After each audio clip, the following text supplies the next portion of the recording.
All right, so here we are, Cesar and myself. We're talking about ungrading. So I know that this was something that we had to do for our doctoral studies, and you and I both have different experiences in ungrading, and we approached it from different angles, but at the end we just ended up converging both our projects, which was something very interesting because something really dynamic came about it. So let's go ahead and start with your side as far as the ungrading. I know you came at it with a different approach, so let's share with your approach that you're coming into this with and where that thought process came from to begin with. Well, of course, the whole entire notion of ungrading started with Dr. Jewett's class. I'd never done ungrading or anything like that. Going into it, yes, I was hesitant also, but then I noticed that as far as actually knowing what we wanted to do, and then as far as the application for bilingual students, because bilingual students don't speak. They have a lot of problems with the speaking aspect, the reading, the writing, and it has to do a lot with their confidence. And I started looking at the self-sustaining theory, which the students want to excel, but they don't do it because their confidence is low. They don't have the ability to be able to talk in their native language because the way the rating system is this school year, academic school year, is if they speak Spanish while they're speaking, the rating goes down automatically. If they hesitate, their rating starts to go, but it doesn't go low as quickly as when they start going into Spanish. Now, a lot of people are thinking, well, the translanguaging aspect. Translanguaging is not just speaking in Spanish. Translanguaging itself has to do more with them using their entire repertoire in their native language. There's a big difference. I started thinking how to apply it for the bilingual students, or the emergent bilingual students as it's called now, right? How are they going to be able to utilize this in an efficient manner where they're able to build their own confidence and speak and develop those conversations with each other and rate themselves, reflect on their own learning. Because again, I don't want to focus so much on the grade itself or the labeling, which is a Eurocentric way of thinking. I want them to think, I want to hear them and be able to, I guess, digest myself and reflect myself on how they're growing themselves as learners. So for example, on the ungrading portion, you've talked about your thought process on this, but as far as the actual ungrading in your case, because I know, like I said, both our projects were a little different, but at the end we kind of did meet and work together. What do you see ungrading being as far as an example within teacher practice? Within teacher practice, I want to focus on the actual gradual release, which is a method that we're using for our teachers and talking about the STAR 2.0 that's coming. So it's going to become a hybrid process once we start developing it in the actual classroom, because it's also going to be gradual release, but there's going to have to be some sort of, what do you call it, like a marriage, is it called? Give and take. If we're going to do this, we cannot just focus on the ungrading all on its own, because the teachers are not going to buy into it immediately, and then the administrators are not going to buy into it immediately. And the state of Texas, they're all about ratings and data, and I'm not saying that there isn't any data with ungrading. There still is. They're going to get an A, B, C, or D, but it's more related to the actual student giving themselves the grade and then the teacher developing the rubric. So therefore, the teacher also takes ownership as far as how the students are doing in the classroom with formative assessment. So it's going to be a lot more work. And there's going to have to be a compromise. It's going to be a compromise. Okay. Like the marriages. I like that. Yeah, marriage is a compromise sometimes. And it's like, we're still going to have letter grades. For example, there'll still have to be assessments. Correct. And checkpoints for them to say, okay, we are heading in the right direction. It's not going to be just ungrading the whole way.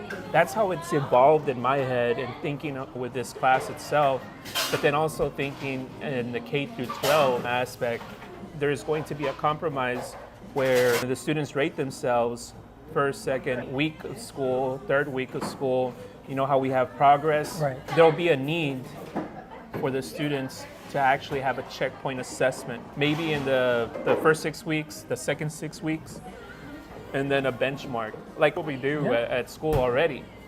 And those will say whether or not the ungrading system is working. Okay.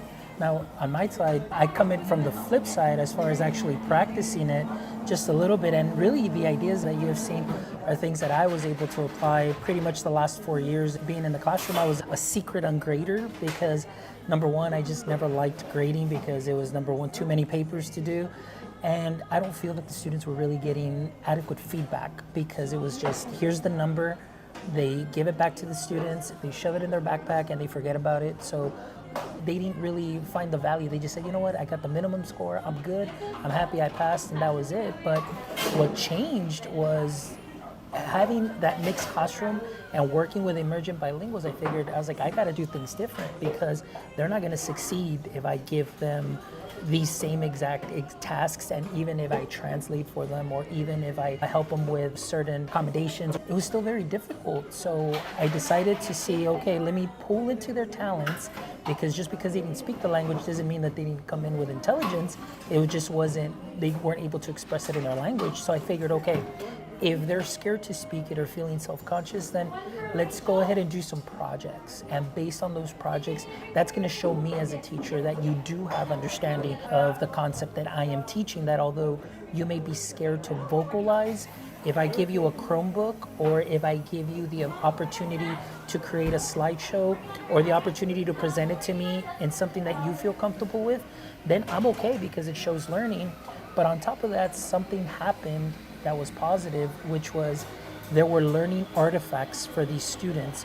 All my students had digital portfolio.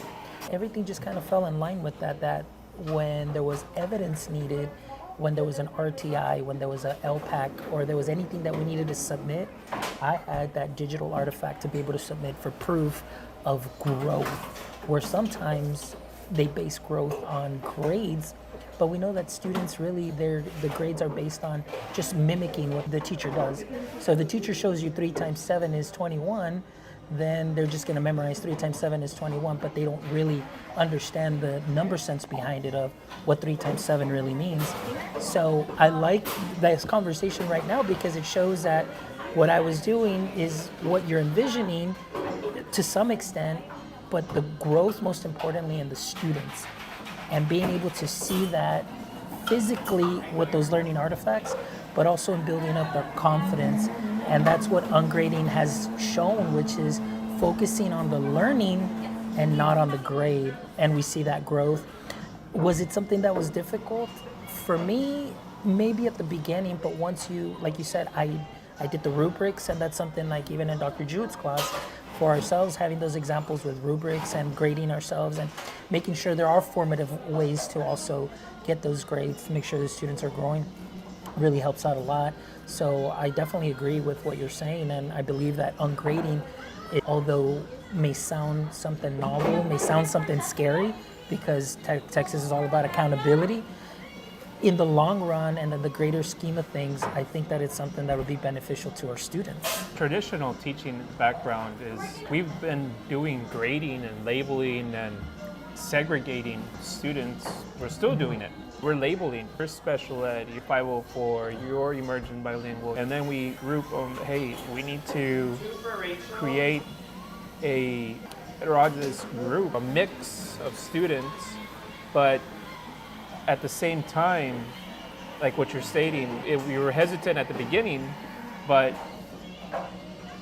the teachers, man, like I was trying to do it in my campus, and the teachers were like, yes, okay, most of them. There were still some that were like, yeah, I don't think so, but I'm the principal, so hey. Yeah. But once I brought it up to my boss, it was like, hey, you know, this is okay, but let's try.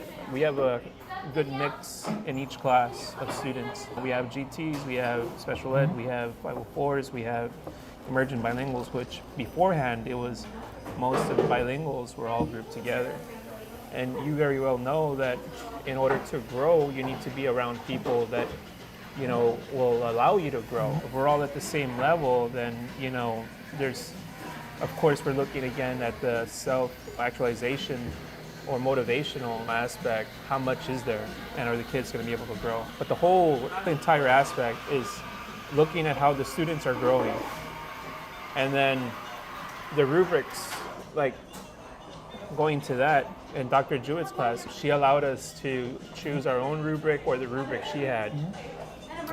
At the campus level, that's not going to work. You're going to have a set rubric, and that's going to be that rubric for the entire class. Where at the elementary, maybe letting them choose, and then also, I remember on the article that we turned in, or the articles that we researched, if ungrading was going to be applied, it had to be with the older kids.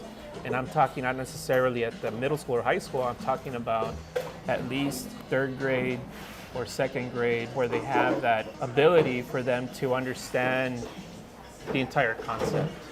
I think you're right on that. My experience was in 6th and 5th grade, and really 5th grade students did a phenomenal job in understanding and the concept, because they knew that it wasn't just going to be a test on a Friday. It was everything leading up to that Friday was project based on a rubric, working together, and again, giving them at least just that option of, as long as you are submitting these requirements to me, however you present it, it's up to you, and being able to give them that freedom. Now, going back to the labeling, like you said, where you have a mix of classes, 504, EBs, and so on, what I noticed is having classes that are mixed like that, even if we had some GT kids with some non-labeled GT kids, they worked perfectly well together, and they were able to just gel. They were able to see and feed off of their strengths and learn from one another. And I think that was something that's great, going back to what you're saying, that instead of having those labels, which, like you said, we talked about being very Eurocentric and how we label everybody, here you're seeing students at mixed levels working collaboratively and learning from one another. And never did I once notice that you would see like a GT kid say, oh, I feel like I'm being held back, because everybody in that class was getting the exact same assignments and treatments. Now, of course, at the end, if you did have those accommodations, you would respect what's there on the accommodations, on the IEPs, and so on. But even those students still had the freedom to present in whatever way they felt comfortable. And then what was shocking was when we would go into these RTIs again, going into those meetings and not just speaking and saying, oh, well, he's doing well, they're doing well. I actually have an artifact here to say, hey, this is where they were at the beginning, this is where they are now. And some students, to be able to see them either get accommodations removed or adjusted or even exiting out of programs was something that I saw was beneficial from the ungrading concept, even though we still had to put in a numerical grade based on their work and assess. Well, the thing is that even the formal evaluations for teachers, there's an area for differentiation. Differentiation is still applicable, because you're still going to have the students that are lower than some other students. But of course, the end goal is to have them close those learning gaps, those achievement gaps. So as a teacher, yes, you are going to help others with whatever needs they have or need to have, because it's part of their IEP, or it's part of their accommodations, or it's part of the helps that they need. Yep. So, but my question to you is, when doing this ungrading that you've been doing, did you have students fail, or did you have to work with some students more, or how was that? Okay, so here's the thing. I'm glad that you asked that. Where teachers in the pod that I was in would bring in students for tutoring, it's almost like they had a full class. I was like, well, that's like you're teaching your kids again, and you're reteaching them in the way that they didn't learn. In my approach of allowing them to present in the way that they learn or feel comfortable with, my tutorial groups were a lot smaller, but yes, I still had students that maybe weren't doing too well, and I had to provide extra help, but the number was less, and I was able to really get down and really granular with them to really focus on those areas of improvement that they needed and to close those achievement gaps. So I don't want to say that with ungrading all of the world's problems and the classroom problems are going to be solved, The work is still there because you're still going to have those students that require those additional supports. But on the teacher side, my workload did not feel overwhelming as a teacher next door who on Saturday brought in pretty much their whole class, and I only had 7 kids to work with. And really, it made things a lot easier. So those are some of the advantages that I saw in that aspect. And you know what? I'm glad that you stated that. It makes sense. We ask teachers, hey, bring the students that are the bubble kids or the kids that are underperforming, bring them to after school tutorials, bring them to Saturday academies. But how do we expect different results if they're doing the same thing over and over again? So that makes complete sense, having them mix. And the other thing that I know that for the application of the ungrading system is we're going to have to go also into professional learning communities and have teachers go into classrooms where it is being done efficiently and effectively, because different levels, and it's going to have to be a complete campus buy-in. And once it shows that it is working, I think that's when we'll have buy-in. Because right now it's going to be a lot of hesitation, a lot of fear. It's like when the pandemic, everybody was so scared with online learning and all these platforms. And I mean, we've been doing that since the early 2000s, online learning classes. So we were not prepared because we were, again, traditional. It had to be face-to-face. And in speaking to a friend, he even told me that we would not be assessed as far as with the STAR, because STAR was based on face-to-face learning. So those scores were not going to be used or utilized. I thought he was joking, but at the end it wasn't. So in this sense, with the STAR redesign, where you have to justify your responses, where you need to have the best 3 responses, where there's a lot more critical thinking. I think ungrading lends itself for this type of assessments, where they're going to be able to read. And not only that, I also want to talk about stamina, being able to have the discussions and talk and listen and have those reflective process occurring in the actual class. It's going to lend itself for sure. So, I mean, I am excited, and first I have to prove that this is working, and then after I can prove this, then I can go into the other aspect with the ungrading perhaps next year, and then maybe that could even be part of my dissertation, I don't know. Seeing how I'm linking this to argumentation, scientific argumentation, or where the students are able to have those conversations and justifying responses and listening to each other, and just having the conversation, academic conversation. Like I said, this assignment turned out to be a lot better in the sense that it kind of gave validity to what I did. And I know that my students grew from that because I have been following them and seeing them at the high school level, and they're all doing very well. But was it scary? Of course, as something that's innovative and something that's new always is, because you're going against the grain. But just because something is new and you're going outside the box doesn't mean that it's necessarily going to be bad. It's just a matter of really making believers of those that don't believe in it, but also just understanding that the end result is going to be growth for the students.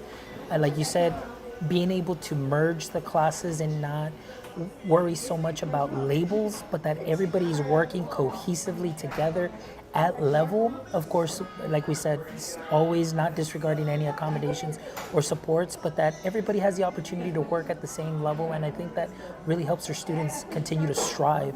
So that's really what I'm taking away from this project. And because even with the ungrading, as we see in our examples, like when Dr. Jewett says, hey, give yourself a grade, man, sometimes it's like I don't even know what to give myself, because now the ball's on your court and now you're thinking hard about your performance and where you're at and where you stand. That I think that's something that is beneficial, which is that reflective piece, being able to reflect on what you're doing and what you're learning. So just to wrap things up, any final thoughts, Cesar?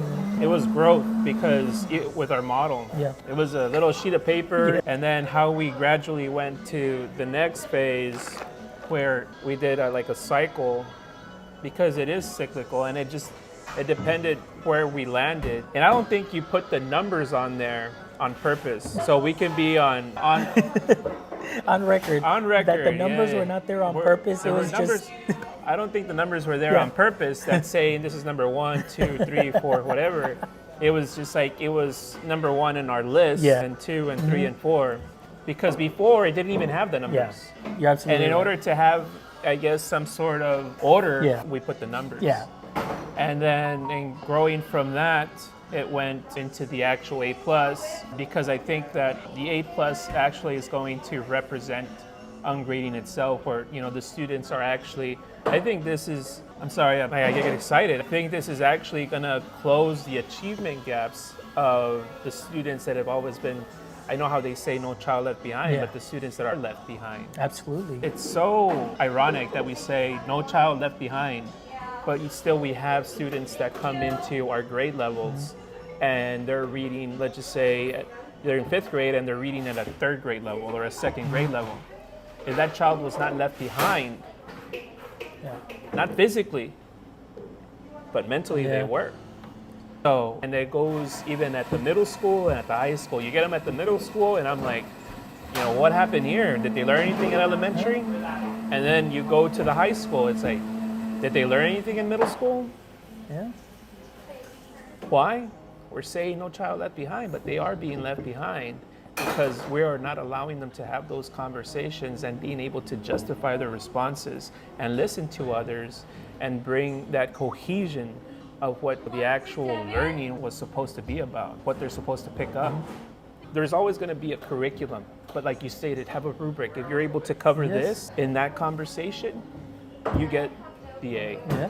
And you know what? You tell me how you did. Exactly. And okay, you got an A. Okay, well, based on this rubric, then you can have the conversation with the person. What? You gave yourself an A, but based on this rubric, you're supposed to get a B.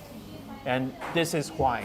And I love that it opens up that dialogue, that conversation, and also the fact that one thing that you kind of stated that is that when the child or the student gives himself that grade and they're saying, yes, I've mastered this, what I love about it is that they're actually internalizing, not just memorizing, but they had to dive in deep, but also the fact that you can even ask them, say, can you explain this and present it to your classmates too as well. So it's just that growth. So for me, just in closing, it's the growth for the student, like you said, and the fact that I absolutely agree with you where there are gaps, and even some of the programs and platforms that we have that we use show that there are gaps where we have 9th graders that are still missing concepts from 4th and 5th grade because yes, although the student can be doing algebra, they still may not know how many inches are in a foot because they never learned that, which is something that you stated. And how do you find that out without giving the student the opportunity to reflect and really have a discussion in class too? And I think that opening that dialogue in class is something that is important and goes along with the ungrading. So those are my final thoughts there. But like I said, it was a pleasure working on this ungrading project with you, Cesar. It was great that we were both able to merge our projects together and not only have personal growth for ourselves on our side, but just even professional growth as far as what we plan to do and be some of those innovators in the K through 12 space and even in the higher ed space someday. I mean, I really do think we're going to become trailblazers. If we're able to apply this at the K through 12, it's going to give birth to other terms, decolonization of pedagogy, of pedagogical practices or something, because it's just so, you know, I don't know, restrained as far as what we can do. But, you know, me too, man. I was really excited to be working with you, and this is my first podcast, so. Oh, it's all good. Well, you did great, man. Well, Dr. Jewett, thank you so much for this awesome semester. Thank you for everything. Really appreciate everything you've done for us, and we hope to see you in the future. Take it easy.